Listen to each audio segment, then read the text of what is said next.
எல்லோருக்கும் இனிய வணக்கங்களும் நல்லாசிகளும் உரித்தாக. இன்றைய வெள்ளிமலை நிகழ்ச்சியிலே அதிகாலை வேளையிலே வானொலி ஊடாக தெரிவித்த சில கருத்துக்களை பரிமாறுகிறேன். அன்பான நேயர்களே, ஆன்மீக பெருமக்களே, இந்த ஒளிப்பதிவு நாடாவினூடாக செவிமடுக்கக்கூடிய அன்பு நேயர்களே, ஆன்மீக சிந்தனையுள்ள சிந்தனைவாதிகளே, ஆன்மீகத்தின் பிரியமானவர்களே, இன்றைய வெள்ளிமலை நிகழ்ச்சியிலே காலை வேளை நேரடி ஒளிப்பதிவு எடுக்க இயலாத நிமித்தமாக மறு பிரதி ஒளிபரப்பாக இந்த நிகழ்ச்சியை தருகின்றேன். அனைவரின் நல்ல சிந்தனைக்காக. அன்பானவர்களே, ஒரு மனித வாழ்விலே நாம் பலவிதமான இன்ப துன்பங்களை பார்க்கின்றோம். ஆறறிவோடு நாம் பிறந்திருக்கின்ற இந்த மனித பிறவியிலே பகுத்தறிவு என்று சொல்லக்கூடிய பொது அறிவோடு கூடிய விடயங்களை நாங்கள் செய்யக்கூடிய அதிபக்குவ ஒரு அன்பான பண்பான நிலையானை பெற்ற நாம் அதை நிலைநாட்ட வேண்டும். அதற்கு நாம் பொதுவான ஒரு நல்ல சிந்தனையை எடுத்துக்கொள்ள வேண்டும். ஒரு மனித வாழ்விலே நாம் பலவிதமான நன்மையான கொண்டாட்டங்களை பார்த்துக் கொள்கிறோம், நன்மையான விடயங்களை அவதானித்துக் கொள்கின்றோம். பல செலவு, பல கஷ்டங்களின் மத்தியிலே இன்பங்களை ரசித்துக் கொள்கின்றோம். ஒரு திருமண பந்தம், ஒரு வீடு குடிபூறல், கிரக பிரவேசம், பூப்புனித நீராட்டு விழா, சாமத்திய வீடு, பிறந்த நாள் கொண்டாட்டங்கள், வளைகாப்பு, ஸ்ரீமந்தம் என்று சொல்லி இப்படியே 60வது விழா, 50வது விழா, பொன் விழா, வைர விழா, நிறைந்த விழாக்களை எல்லாம் நாம் ஏகோபித்த செலவினங்களை செய்து நாங்கள் அனுபவித்துக் கொள்கின்றோம். அதே மாதிரி இந்த விடயங்களிலே 50% நாம் இன்னொரு விடயங்களையும் பார்க்க வேண்டும். எமக்கு பிறப்பு என்று ஒன்று உண்டோல் அது எப்பொழுதும் இறப்பு என்ற ஒரு எல்லையில் தான் முடிவடையும். பிறவி பயனை நாங்கள் அனுபவித்தால் இறவி பயனையும் நாங்கள் அனுபவிக்க வேண்டும். அந்த இறப்பு என்று சொல்லி வீடு பெரும்பம் வருகின்ற ஒரு தன்மையிலே எமக்கு 4 விதமான வகையாக அந்த இறப்பு வருகின்றது. அவம் இருத்து, தவம் இருத்து, காலம் இருத்து, கண்டம் இருத்து என்றெல்லாம் வருகின்றது. பல வகையாக வருகின்ற இந்த மரணங்களை நாம் பங்கு பற்றி அந்த மரணகாரனின் உரிமையானவர்களுக்கு ஆதரவு அனுதாபங்கள் தெரிவித்து அங்கே அதை கொண்டாடி ஒரு குழந்தையாக நாங்கள் பெற்றவுடன் அந்த குழந்தைக்கு பால் ஊட்டி தேன் ஊட்டி பல பக்குவமாக அலங்கரித்து வளர்ப்பது போல ஒரு பூதவிடலை, ஒரு சரீரத்தையும் நாம் நல்ல முறையாக ஆதரவு கொடுத்து அந்த மங்களத்திலே எவ்வளவு இன்புற்றோமோ அதே மாதிரி நாங்கள் அமங்கலத்திலும் இன்புறம் வாயிலாக அந்த ஆத்மாவை நாங்கள் உபசரித்து அனுப்ப வேண்டும். ஒரு நண்பரோ அல்லது உறவினர்களோ அல்லது தெரிந்தவர்களோ அல்லது பலவிதமான பாடசாலைகள் மூலமோ அல்லது கலைக்கூடங்கள் மூலமோ அல்லது தொழில் ஸ்தாபனங்களிலோ எமக்கு ஏற்பட்ட நண்பர்களுக்கு ஒரு துயரம் ஏற்படுகின்ற வேளை பெரிய இழப்பிலே நாம் ஆதரவு கொடுத்து அனுதாபத்தை தெரிவித்துக் கொள்வது பண்பாடு, மனித நேயம்.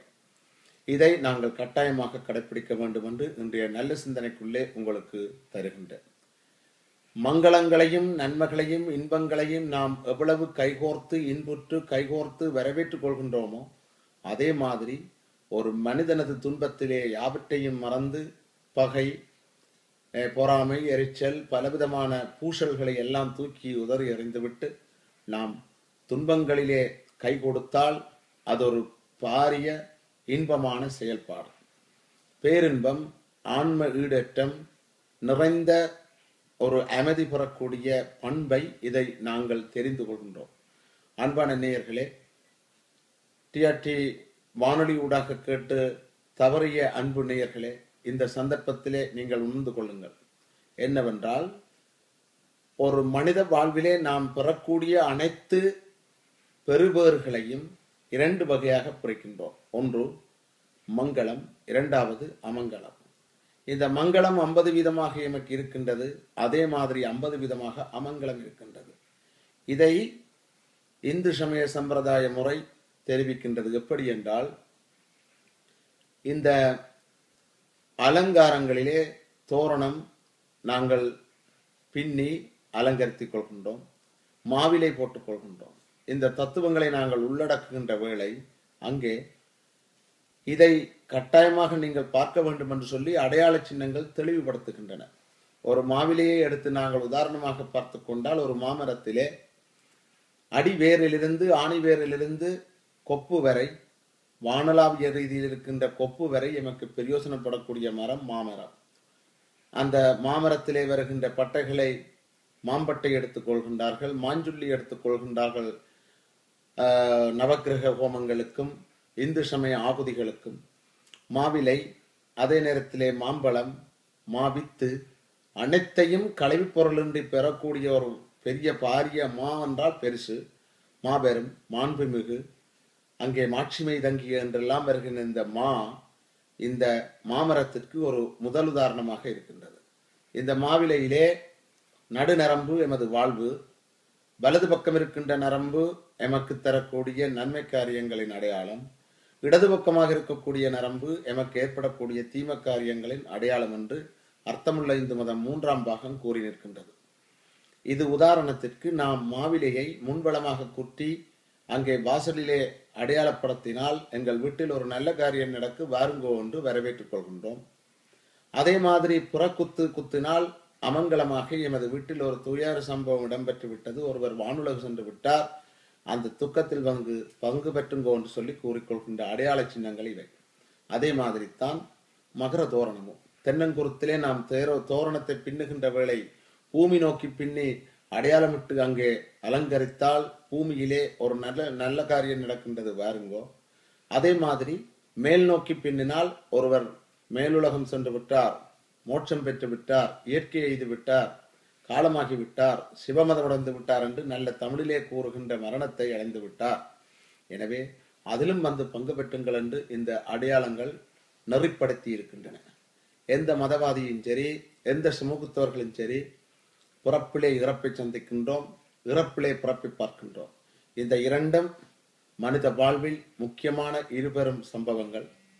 நாடி நாளம் மாதிரி, அன்பு பண்பு மாதிரி எமக்கு இது முக்கியமான அம்சங்கள் என்பதை நீங்கள் தெளிவுபடுத்தி, இந்த நல்ல சிந்தனைக்குள்ளே பண்பான 2 பெரிய விடயங்களை அவதானித்து சமூகத்திலே, பாடசாலைகளிலே, கல்லூரிகளிலே, கலைக்கூடங்களிலே, தொழில் ஸ்தாபனங்களிலே, தெருப்போக்குவரத்திலே புதிதாக ஏற்படுகின்ற நண்பர், பழைய நண்பர், இரட்டித்த நண்பர், உறவு நண்பர்களுக்கு மங்களம் அமங்கலம் 2லும் கைகோர்த்து நின்றால், மங்களம் மாதிரி அமங்கலத்துக்கும் சரிபாதி முக்கியத்துவம் கொடுத்தால் ஆன்மீகத்திற்கு தன்னகத்தே இன்ப ஊற்று புறக்கும்.